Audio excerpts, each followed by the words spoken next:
Welcome to the Nyanzaga Gold Project update for June 2026. Starting in the TSF, the basin is fully cleared and prepared for installation of plastic liner. The northern and southeastern embankments are complete, with the southwestern embankment at 38% progress. At the Tusky Hill resource, pre-stripping in preparation for mining is progressing well.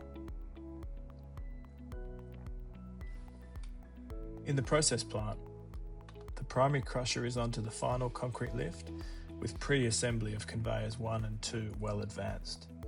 The milling area is ready to commence mill installation at the end of June. In the wet plant area, the CAL tanks are at full height and undergoing hydrostatic testing ahead of installation of the top of tank steelwork.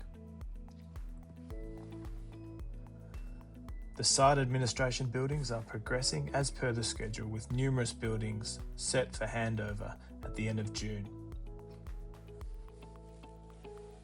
At our camp and recreation facilities, Nyanzaga's 450-bed camp is tracking well.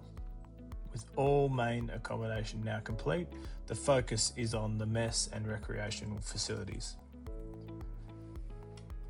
Nyanzaga recently commissioned 2 resettlement schools at Sotta East and Sotta West, just in time for children to return post the summer break.